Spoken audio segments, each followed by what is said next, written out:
Hello students of class 9th English. We have been studying the second part of the lesson, The Sound of Music. The second part is the Shehnai of Bismillah Khan. Look at the second paragraph. Let us start.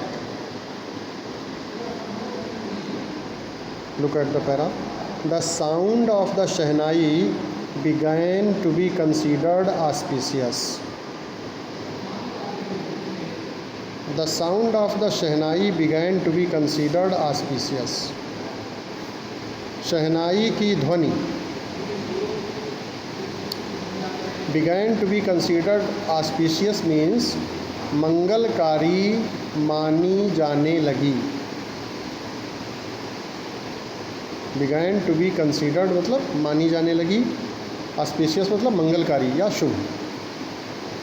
तो शहनाई की ध्वनि, शहनाई की आवाज़ शुभ या मंगलकारी जानी जाने लगी, मानी जाने लगी. And for this reason it is still played in temples and is an indispensable component of any North Indian wedding. And for this reason, और इसी कारण से it is still played माने शहनाई अभी भी बजाई जाती है. इन टेम्पल्स माने मंदिरों में, और इसी कारण से शहनाई अभी भी मंदिरों में बजाई जाती है. And is an indispensable component of any north Indian wedding. और शहनाई एक अभिन्न अंग है. इंडिस्पेंसिबल कंपोनेंट बने अभिन्न अंग, अभिन्न अंग है. कहाँ, किस चीज़ का? Of any north Indian wedding, उत्तर भारत की प्रत्येक वेडिंग माने विवाह में, माने उत्तर भारत के वैवाहिक प्रत्येक वैवाहिक कार्यक्रम में शहनाई वादन होता है. वो उसका अभिन्न अंग है. The shehnai was part of the Naubat or traditional ensemble of 9 instruments found at royal courts. In the past माने पहले, the shehnai was part of the Naubat. शहनाई जो थी वो नौबत का या फिर और ट्रेडिशनल ensemble या पारंपरिक, जो traditional ensemble of 9 instruments found at royal courts, राज दरबारों में जो 9 माने 9 वाद्य यंत्र पारंपरिक रूप से पाए जाते थे, उनमें से शहनाई एक वाद्य यंत्र था. कब? पहले, in the past. Till recently it was used only in temples. अभी तक इसे प्रयोग किया जाता था. It was used माने शहनाई बजाई जाती थी only in temples, केवल मंदिरों में, and weddings और वैवाहिक अवसरों पर, शादी पार्टियों में. The credit for bringing this instrument onto the classical stage goes to Ustad Bismillah Khan. The credit for bringing this instrument onto the classical stage. Classical stage का मतलब है शास्त्रीय मंच. शास्त्रीय मंच पर इस वाद्य यंत्र को लाने का श्रेय, क्रेडिट किसको जाता है? गोज़ टू उस्ताद बिस्मिल्लाह खान. उस्ताद बिस्मिल्लाह खान को जाता है, जो कि हमारे देश के, हमारे कंट्री के एक प्रसिद्ध शहनाई वादक हैं. As a 5-year-old, Bismillah Khan played gilli danda near a pond in the ancient state of Dumrao in Bihar. As a 5-year-old Bismillah Khan, 5 वर्षीय बिस्मिल्लाह खान प्लेड मतलब खेलते थे। क्या खेलते थे? गिल्ली डंडा। कहाँ खेलते थे? नियर ए पॉन्ड, एक तालाब के पास, तालाब के किनारे। इन द एंशियंट माने पहले, in the ancient state of Dumraon in Bihar, Bihar में जो प्राचीन स्टेट डुमरांव नाम की जो प्राचीन स्टेट थी, वहाँ ये गिल्ली डंडा खेला करते थे।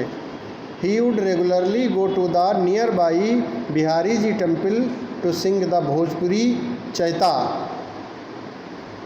Eight the end of which he would earn a big laddu weighing 1.25 kg, a prize given by the local Maharaja. He would regularly go to the nearby Bihari Ji temple. वह नियमित रूप से, रेगुलरली माने नियमित रूप से जाया करते थे। वुड रेगुलरली गो माने नियमित रूप से जाया करते थे। कहाँ? To the nearby Bihari ji temple, पड़ोस के बिहारी जी मंदिर में। किस लिए जाते थे?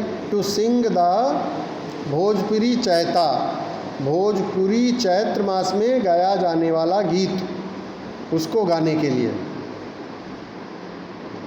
Eight the end of which he would earn a big laddu, और अंत में उनको एक बड़ा सा लड्डू वेइंग 1.25 kg माने 1.25 किलो का, 1.25 किलो का लड्डू मिला करता था प्राइज़ के रूप में। ये prize given by the local maharaja, वहाँ के जो स्थानीय महाराजा थे उनके द्वारा दिया गया।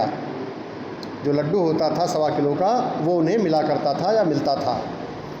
This happened 80 years ago and the little boy has travelled far to earn the highest civilian award in India, the Bharat Ratna. यह 80 वर्ष पहले घटित हुआ या घटित होता था। एंड द लिटिल बॉय, और इस छोटे से बालक ने, हैज़ ट्रेवल्ड माने यात्रा की है, फार माने लंबी, दूर की। टू किस लिए? To earn the highest civilian award in India, Bharat में जो सर्वोच्च सबसे बड़ा जो अवार्ड है, पुरस्कार है, हाईएस्ट सिविलियन अवार्ड, जिसे हम भारत रत्न कहते हैं, उसे प्राप्त करने के लिए। Born on 21st March 1916, Bismillah belongs to a well-known family of musicians from Bihar. 21 मार्च 1916 में जन्मे, 21 मार्च 1916 में जन्मे Bismillah belongs to a well known family of musicians from Bihar, Bihar की एक सुप्रसिद्ध परिवार, बिहार के एक म्यूजिशियंस लोगों का सुप्रसिद्ध परिवार जो था, उससे ये संबंधित हैं। हिज ग्रैंड फादर रसूल बख्श खान वाज द शहनाई नवाज़, उनके दादा ग्रैंडफादर माने दादाजी, जिनका नाम रसूल बख्श खान था, was the shehnai nawaz of the Bhojpur king's court, Bhojpur राजा के कोर्ट माने राजा के दरबार के शहनाई नवाज़ थे। His father Paigambar Bakhsh and other paternal ancestors were also great shehnai players, उनके पिताजी पैगंबर बख्श, जिनका नाम पैगंबर बख्श था, और उनके अदर पैटर्नल एंसेस्टर्स जो अन्य पूर्वज लोग थे, वे लोग were also great shehnai players, वे लोग भी बड़े शहनाई वादक थे। The young boy took to music early in life, इस यंग बॉय ने अपने कम उम्र में ही संगीत सीखना शुरू कर दिया था। या संगीत की तरफ मुड़ गया था। At the age of 3 when his mother took him to his maternal uncle's house in Banaras, now in Varanasi, Bismillah was fascinated watching his uncles practice the Shehnai. At the age of 3 वर्ष की उम्र में, माने जब बिस्मिल्लाह खान 3 वर्ष के थे तो when his mother took him to his maternal uncle's house in Banaras, और उनकी माता जी उन्हें बनारस में जो आज वाराणसी के नाम से जाना जाता है, अपने माने उनके मामा के घर ले गईं या लाईं। Bismillah was fascinated watching his uncles, वहाँ बिस्मिल्लाह खान अपने मामा लोगों को शहनाई का अभ्यास करते हुए देखकर आकर्षित हुए। वाज फैसिनेटेड में आकर्षित हुए। सून बिस्मिल्लाह स्टार्टेड अकॉम्पनीइंग हिज अंकल, शीघ्र ही उन्होंने अपने मामा जी का साथ देना शुरू कर दिया। स्टार्टेड अकॉम्पनीइंग मैंने साथ देना शुरू कर दिया। उनका नाम क्या था मामा जी का? Ali Bakhsh. To the Vishnu temple of Banaras,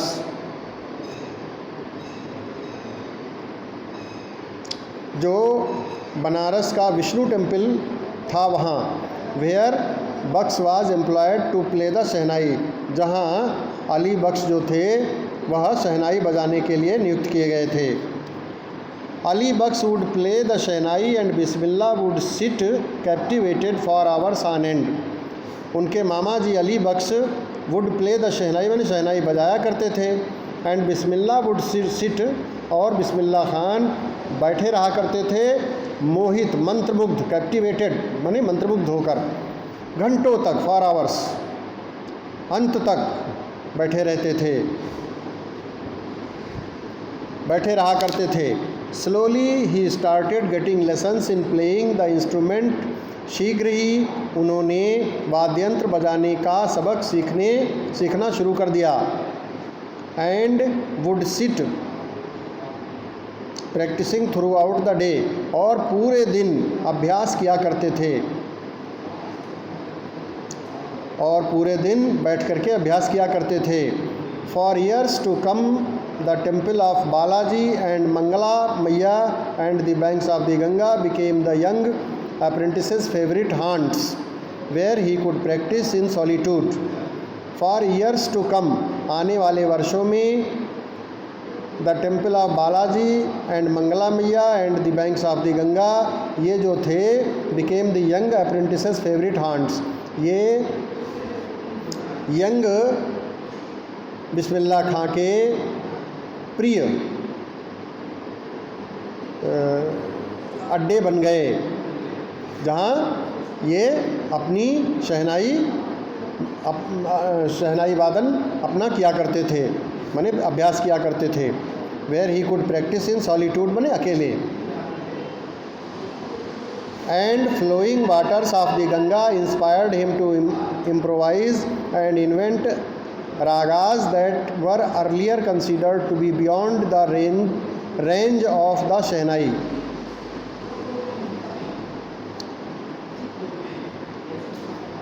the flowing waters of the Ganga, Ganga के बहते हुए पवित्र, गंगा का बहता हुआ पवित्र जल, गंगा के बहते हुए पवित्र जल ने इंस्पायर्ड हिम ने उन्हें प्रेरणा दी, कहे कि टू इम्प्रोवाइज माने सुधारने के लिए, एंड इन्वेंट रागाज और राग अनेक प्रकार के रागों का आविष्कार करने के लिए प्रेरणा दी, जो कि उन रागों का आविष्कार करने की प्रेरणा दी that were earlier considered to be beyond the range of the shehnai, जो कि पहले शहनाई के रेंज यानी शहनाई की सीमा से परे माने जाते थे। उनको इन्वेंट करने के लिए प्रेरणा दी गंगा, पवित्र गंगा के बहते हुए जल ने। तो आज यहाँ तक हम लोगों ने अध्ययन किया है। शेष पैराग्राफ अगले टर्न पर पढ़ेंगे।